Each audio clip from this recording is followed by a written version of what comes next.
Happy Tuesday!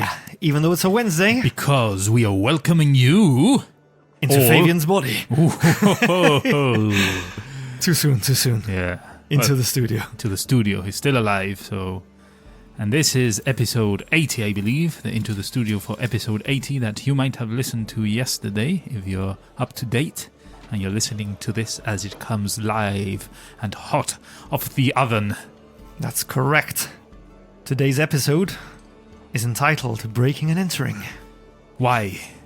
Well, I actually had the name before the episode started, and that was because you were breaking and entering into I Spy Hold. But I think it's quite appropriate as well, given the worms have broken and entered into Fabian. Probably more appropriate, because I didn't really break into the hold. Well, you did. You used a crowbar. I gently if that is not breaking it open. I slid it open. No, you inserted the crowbar and you forced open a secret door which was only designed to be opened from the inside. Fair enough. That's his breaking in. Yeah, you are right. Okay, so I think probably the highlight of this whole episode are the worms. That's ridiculous. The amount of damage, one, that they've done, and the possibility that they will do going forward, because if he takes damage every 6 seconds. Yeah, it's going to be a medical emergency, I think. How do we get rid of the worms? Are any of Shrew Shrubberies proficient in medicine? Oh yes, Shrew is proficient in medicine. Is he? Wait, hold on. Maybe I'm making that up. let me check. I know you've got a 0 for nature, but perhaps you are a little more skilled in the ways of medicine. Yes, I actually have +8 on medicine, so Dr. Shrew will be required next episode, so look forward to that. Oh, I want to do a Shrew now, like Dr. Mario, with that thing on the forehead. Yeah. And buff up. Buff Dr. Shrew. Buff Dr. Shrew. But anyway, I might have gotten ahead of myself there. I think the episode started off with that uncertainty of what was in the crypt. And thankfully... Yeah, and not just what was in the crypt, but you guys had just seen that dragon as well. Yes. So we had to get inside quickly. I mean, we couldn't linger outside any longer after having seen the dragon. So it was a no-brainer to, obviously... That's why we were there, really, to get in through the secret entrance. But we had to do it hastily. Got in, saw the crypt. Yeah, luckily it was just toboggans, at least in the first chamber. I didn't think it would be wise to start touching sarcophagi. Probably not. Yeah, in case... I mean, they might have had treasure, and Shrew was a bit keen on finding out, but... I mean, we've shared tales before of our one-shots with, tempting fate with tombs. And sticking your fists into, corpses for no apparent reason. Yeah, that was our good friend Paul, which... Yeah. You guys remember James, who featured on our bonus episode as Alas, or Ayas, the eagle? Yeah.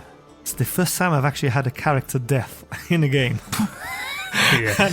and it wasn't even his fault. No. Our friend Paul started messing around with the corpse. The banshee killed him, right? Yeah, it was some sort of ghost thing, yeah. That emanated from the corpse. And we abandoned the poor guy in a bathroom. In a bathtub. In a bathtub, yeah. And that was almost being killed by an animated broom. By a broom. So poor James has been the brunt of many jokes over the last few years. And he almost killed me with a thunder blast. What is it called? Thunder blast? Thunder wave, yeah. He knocked you over the stairs. Yeah. That was quite funny. That was the death house, right? Yeah. Appropriately named. And it was quite funny as well, because his character was named Balfour, and he was left in a bath. So the jokes just kept rolling in. Balfour. Balfour, however you pronounce it. But yeah, I remember that session well. A good example of how a one-shot is never really a one-shot either. I think that went on for 3 or 4 sessions. Yeah, that's right. And as life would have it, and it's hard to find time, those 4 or 6 sessions ended up being like a year. Yeah, a year's worth of play. Yeah, ridiculous. A good example of why we started playing duets as well. That's right. That's the whole point of this, to play more D&D. And now we're playing weekly, almost. Sometimes more than once a week. That's correct. Gotta love some good old ttrpgs. Yeah, but I think we are deviating quite a bit from the episode. So let's try and reel it back in. So yeah, you guys got in, finally, after seeing the dragon using Dingle Dick's passage. And not much happened, but you did get a hint that something was going on upstairs. There were some occupants. Yes, in that watch overnight, Fabian heard some voices, some whisperings, and some claws, which now, obviously, we found out was the kobolds, yeah. Kobolds. And I mean, apart from seeing the kobolds, you also saw in that room where that last battle took place, there were a number of dead cultists and kobolds. Yeah. So what's Drew thinking there? So at first, when I was down there and we heard the voices, I thought that they might be the cultists, maybe speaking Infernal, because we didn't understand the language they were talking. But then, after seeing what we found upstairs, certain corpses belonging to cultists, I'm starting to think that maybe the kobold have taken over the area and have kind of kicked the cultists out. Because, I mean, yeah, I've seen kobold corpses that had fought with cultists, but the kobolds are currently still there. And the cultists were camping outside. Why would you camp outside at the bottom if you could be inside the hold? So I don't know. Maybe the ones that had left were trying to attack the kobolds again? Or maybe... I don't know. I have no idea. But for now we haven't found cultists alive in this hold, and I hope it stays that way, because these kobolds are quite weaker than the actual cultists. They're easier to kill.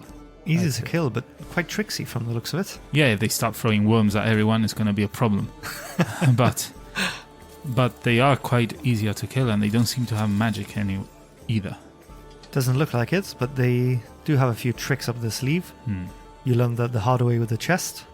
Oh yeah, that was them. One of the cultists also appeared to have been killed by a similar chest. Yeah. It's a good thing I found a potion in that chest. I should have made you do a deception roll there. Yeah, probably. But you also found a jar with some strange grey liquid perched upon one of the doors. Yes, those are traps set by the kobolds. Then, yeah, I wasn't thinking that it was the kobolds' work, to be honest. But now that you've mentioned it, it makes sense. Obviously, traps set by the kobolds, tricksy kobolds. Yeah. What other traps might be laying in wait for shrew shrubberies? Oh, now that you said that, I'm going to check every single door. I'm going to check everything I open. As you always should. I was so tempted to move a trap, but no, it wouldn't have been right. Because you were just opening doors. Yeah. all willy-nilly towards the end. So. Yeah, because I think up to this point, there's never been a trapped door in this campaign. Has there? Yeah, there was a trap door at Moesco's tower. Where Shrew disappeared into the stone floor. Yeah. And that one I didn't check either, did I? I don't think so. I think you did, but I think you rolled quite poorly, if I remember correctly. And I just went like, okay, I'll open it. Yeah, you sort of tested it out, the door's unlocked, and you turned it. You didn't realise that the door also turns the other way. Yeah, and I had a hunch on the chest, but I thought it was an old trap. I didn't think that the kobolds had placed it there. But on top of it, it was empty. Like mean bastards. Mean trap. Not even protecting anything. No. Just luring greedy adventurers. Well, greedy or adventurers that are in need of potions. Anything. Yeah, anything they can get to kill a dragon, really. And speaking of potions, you actually identified the one you found on, I think it was one of the cultists last week. Yeah, the gaseous thingy, right? Yeah, potion of gaseous form. Shrew got any ideas for that? Well, I was thinking of using it straight off the bat there and kind of traverse the whole... That's what I thought you were going to do. Yeah, I was thinking of doing that. But then it took an hour and I didn't want to be waiting an hour around to get back to my form in case that the cultists make an appearance or whatever it might be. Or the dragon decides to fly off again. So I thought I don't want to be waiting around for an hour, although we might have to do that now because Fabian needs some healing and I really don't want to waste spells or potions on him. Oh, you could do a short rest and roll some hit die. Yeah, that's what I mean, but that's going to be at least an hour's rest. So we might have to do that anyway at the end of the day and wait for an hour. What I'm thinking is maybe giving it to Fabian, like right now. What if you get attacked though? Well, he's not going to be of any use. Yeah, but he's not of any use with worms in him anyway. So if I give him that, I imagine the worms would drop out. Because he's turned into gas. I don't know. There's going to be some research for me, I think. Never really thought about I don't know. what's going to happen there. Or because they're inside his body and everything that's on him also turns to gas. Perhaps the worms turn to gas and they're just there with him as he comes back. Yeah, I imagine so. You also found a toboggan down in the crypts. Handy getaway vehicle if things go pear-shaped. Yeah, I think I'm going to use that. Like, after we kill the dragon, probably going to use that. We're going to see a return of Reindeer Shrew. No, I fancy riding it down myself. Get 4 of us squeeze in there, 5 of us. And, have a nice little sledding, whatever you call it, down the hill. Finish the campaign on a high. Hopefully we don't, fall off the side of the cliff as we do so or anything like that. And we'll get to that bridge. We'll cross that bridge when we get to it. So yeah, in terms of this actual episode, I don't really have much more to say. But, in other news, I think I shared a link with you. I got really excited because, I do love my life sim games. Stuff like Stardew Valley and, Story of Seasons, Harvest Moon, etc. I was really, really excited to see that D&D has partnered with the creators of that Disney game, which I've forgotten the name of now. Dreamlight Valley. Dreamlight Valley, yeah. Bling, bling, bling. I don't know, that's not the music. I can't remember the music. No, that's not it. I don't know what I was doing. Carry on, sorry. But yeah, they've partnered to come up with a life sim game based in the D&D world. And that really got my hype train going. Yeah, I quite enjoy those games too, but is D&D suited for that life sim? Well, it says here in the description. What, are you going to be a pauper, a farmer or something? No, I think you'll be an adventurer, perhaps. Okay, give us a description. I didn't read the description. It's not the official description. It's part of the article that I saw, and it says here that obviously the game takes place in the Forgotten Realms universe, which likely means all kinds of gorgeous locations. And apparently, it's a hybrid of a survival game, life simulation, and action RPG. Ooh, baby. Now we're talking. So yeah, how in, perhaps not in Dreamlight Valley, but certainly in stuff like Story of Seasons, Harvest Moon. What was the other one? Stardew Valley. But Stardew Valley. Yeah, probably more Stardew Valley. There's caves to explore and forests and stuff, so could be quite exciting. Yeah. So now that you've said action RPG, that's started getting me quite excited as well. It'd be cool to visit. I imagine they'd have, Neverwinter. I mean, Baldur's Gate. I imagine that it's funny because it's that I recall that meme that said, kind of alludes to the fact that everything happens in the Sword Coast. So it was the Remembered Realms. Something like that would be the Sword Coast, and the Forgotten Realms is the rest of Faerun. Yeah. So I imagine it's set in the Sword Coast again. So we'd get these cool cities, and it'd be cool if you could explore them and all that, like an open world kind of thing. You know what I think it's going to be? Because I don't think a huge open world will work with a life sim sort of game. And I say that, but then. But imagine I imagine it. Breath of the Wild. No, I don't think it's going to. But imagine it. Oh, that's basically Skyrim then. Yeah, well, Skyrim, but based on the D&D universe. But no, I think because I've forgotten the name again of the Disney game. Dreamlight Valley. Dreamlight Valley had the castle and that had links to other worlds, like mini worlds. Yeah. So yeah, perhaps we can see traveling to different cities, but because of the life sim aspects of it, and the farming, it didn't say farming, but you know what I mean. Yeah. I imagine there'll be mat collecting and sort of developing a town. Because of the way that the 2 adventures based in Phandalin are written, and the sort of Dragon of Iceberg Peak has the quest board, and Lost Mines of Phandelver has sort of a branching mechanism as well, where there's different quests that you can do. And it's set in a town that's being rebuilt, much like Leylon. And I've got a feeling it's going to be probably based in that area. Ooh, baby. After having played this, I'd love to make Shrew, and replay this campaign in that game or something. I can see your relationship meter, if it's got one, like most of these kind of games have, with Harbin Wester as the town mayor. Yeah, it's going to be abysmal. Yeah, it's going to be on the floor. You'd be kicked out. Yeah. It'd be cool if it was multiplayer. You can make Fabian. That would be great. We would have to record that. Yeah, we would. For YouTube. That would be quite fun, actually. When's this game coming out? Let's check my good friend Google. Google.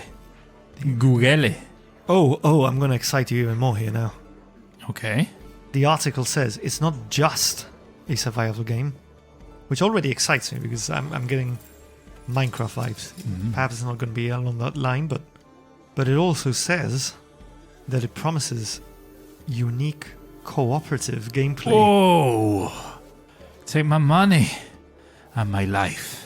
But not my life, literally, but my spare time is what I meant. It also says that players can expect an adventure where the rich lore of this legendary franchise meets real-time survival in a unique campaign of resilience, camaraderie, and danger at every turn. Okay, the article also says that Gameloft is still in the hiring process for this game. Gameloft, why does that? Because they're the creators of that Disney game that I've forgotten the name of again. Oh, right, so the same creators. Yeah. Right, so they have experience. They've got experience in this, and that game was actually really fun.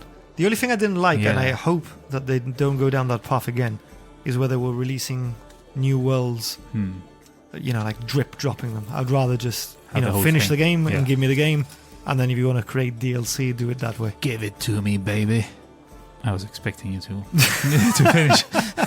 finish the song. All right.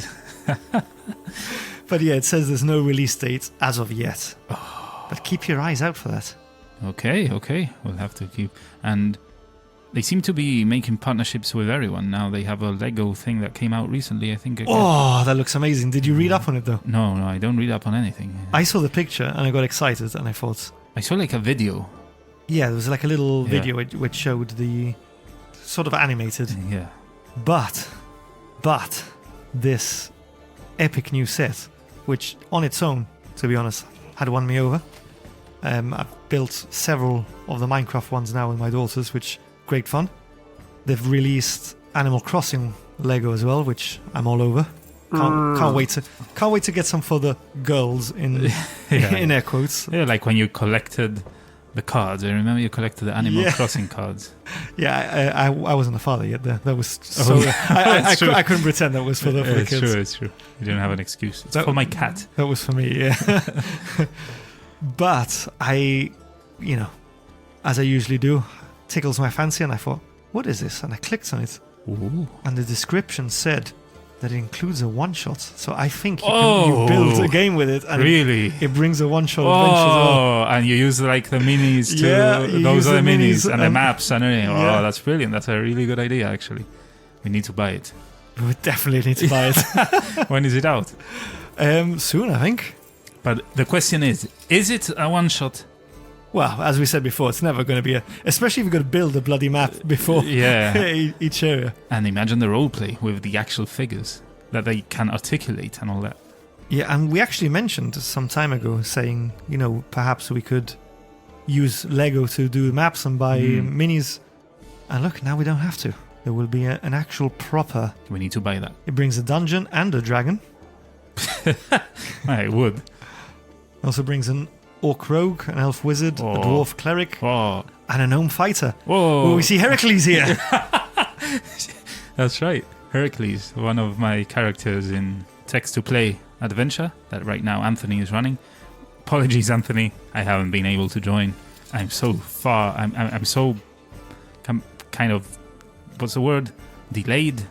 No, so far back that I need to catch up, and I don't think it's ever going to happen. But look, I'm going to tease you a bit more here as well. It comes with some skeleton warriors. Oh, yes. Comes with a beholder. Beholder? Oh, yeah, I saw that on the video. Comes with a mimic. Wow. Couple of awakened shrubs, an owl bear. Wow. A displacer beast. That's a crazy one-shot, though. And this is really interesting. The caption for this picture, and this is purely coincidental, the caption states, "I spy with many, many eyes a beholder in this lineup." That's this week's password. I spy. Yeah. What a coincidence. We didn't plan any of this. No, we didn't even plan that we were going to talk about this. No. Oh, here it is. Here it is in all its glory. Mira, es okay. Ok, lo veo. Ah, no sufre, ok. Yo qué sé, había algo ahí en tu dedo. Ah, fluff de mi... Oh, fuck me, man. Lo vi como fucking crawling off the table, coño. Dijiste eso y no te hago un dedo. Es que... It crawled off the table por la cara, en plan. Sí, estaba porque tu dedo o algo. levanté la mano. Y era como, mira, ¿eso qué coño? Una curiana o algo. Me voy a cagar, de Oh. verdad. Sorry, ¿qué estaba diciendo? I can see here, and I'll show you on my iPad, that it does in fact bring a one-shot. Whoa. That's awesome.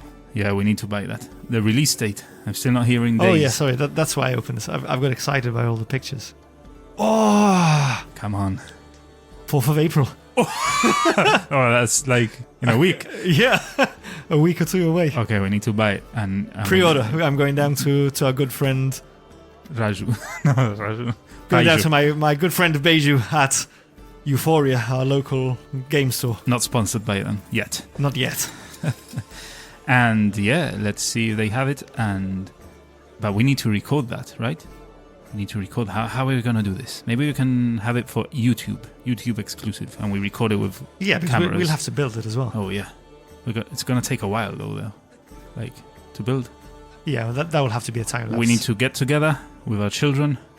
Perfect excuse. Yeah. Let's have a nice day of Lego building all together. And then once it's built, we kind of lock ourselves in the studio and start playing. I want to play the Elf Ranger. I want to call him Legolas. I mean, that shit writes itself. That's true. I think more people will be naming that Ranger Lego. Oh, Lego, yeah. that's for sure. I would be surprised if it doesn't just come with that name by default. True. Although probably not, because they'd have to pay Tolkien's estate as well to do that officially. Right. I wonder if it's a girl Ranger, Lego lass. So you wouldn't have to pay anything. It's just stating what it is. It's a lass, as in the girl. I was trying to make the connection there. Yeah, like lass, like lassie, like Lassie. you know, Lego Lassie. Lego lassie. Yeah, can't wait to get my hands on that Lego set. And I'm sure they'll probably do more. Oh, down I'm the sure they're line. going to milk it. I mean, Yeah, look for at sure. Lego Mario and Lego Sonic, all the different sets that came out. True, yeah. Oh, But nothing like this That with like could be a the end of campaign. my bank account. And the space in your house. Yeah, between the guitars and all the D&D stuff and all the recording equipment, Yeah, not going to be much space left. We're gonna get kicked out. Well, hopefully not, because we don't have anywhere else to record at the moment. But if I can stealth in and sort of say that they're for the girls and put them in the playroom. Yeah, you could get away with that. But yeah, that's my little D&D related news that I saw and for to share. That new game that's coming up, hopefully soon, and this new Lego set. Very cool indeed. Very cool indeed. So if you didn't know about this, now you know. Keep an eye out if that's your kind of jam. And share stuff with us. We want to see if you do play this stuff, if you do listen to us and you play D&D, or you play video games, or you play with Legos, or you play whatever you do. We want to know. We want to know who's listening in and what they do and what they're about. So you want to, maybe jump in the Discord. Maybe, I don't know, share stuff with us on Twitter. We want to get to know you guys. That we do. And I can't wait to engage with you on these things. And if you do buy the Lego set, I'm sure there's some really creative people there. Yeah, show us pictures and stuff. I can imagine Bardock sort of buying like a whole bucket of other kinds of Lego and building all sorts of add-ons to the maps. Yeah, when I was younger, I used to play Bardock, being my brother. We used to play with Legos all the time, and we built bases for our characters. We had a mismatch of Legos, and we didn't really buy big sets, like those pirate ships that they used to sell and all that. We didn't really buy big sets. We just bought Lego pieces and then made whatever we wanted. They used to sell like little booster packs, didn't they? Back when we had Deuma's toy shop in our main street. Booster packs. I just remember having like a big like bucket full of Legos. Yeah, a big box full of Legos, and they were all just different. I mean, the bases were different colors. They weren't really. Yeah, I had the same. Nothing really matched, but it was cool. I remember suffering tremendously as well from Lego neck. what I used to call it, or Lego-titis. neck. Yeah, from spending all afternoon, like with your neck sort of at an angle looking down. Playing on the floor, yeah. It was awesome. Good old days. Good old days when we had time to do it. Now it's sort of like, bit of false advertising, I feel. The number of Lego sets I've got for my daughters, and it says like age 6, and it's like bullshit. I'm here nearly 40, struggling. The instructions sometimes are like worse than IKEA. Yeah, it's hard to build. They're hard to build. My son hasn't got into it. I think it's because it's a bit tedious to build some of the sets, especially the smaller ones where, Yeah, and I suppose because they've grown up playing Minecraft, as my daughters do as well, and I know your kids do. Perhaps the magic is lost on building with real physical blocks when you can play in an interactive world and with animated characters and animals and all that. Yeah, that's the creativity is being lost. Although you do get creative in Minecraft, to be fair. Oh yeah, 100%. Yeah, like Minecraft is the video game equivalent of Lego, I feel. And when we started playing all those years ago, that's what I felt, really. Yeah. I felt I was attracted to the game because of my fondness of Lego, let's say. Yeah, that's what hooked me in as well. Particularly when we started playing creative mode. Mm-hmm. You had access to all those blocks, and every time there was an update, when we were playing as miners on the Nexus, we'd all hurriedly rush to the server and explore, and experiment with all those the new blocks. Yeah, that was cool. But anyway, I think we're now starting to deviate from the point at hand, which is really D&D and TTRPGs. Although saying that, we did roleplay heavily in our Minecraft adventures. We even built a dungeon for that Beyond. That's right, that was cool. That episode was cool. Check us out, Miners of the Nexus or Knights of the Nexus in YouTube. You find us when we were younger and playing around with Minecraft on our YouTube channel there, if you're interested in that. Well, I think that's all for tonight. It's late or early, depending how you look at it. Yeah. We're into the early hours of the morn again. But we hope to see you next week as we delve once again into the studio.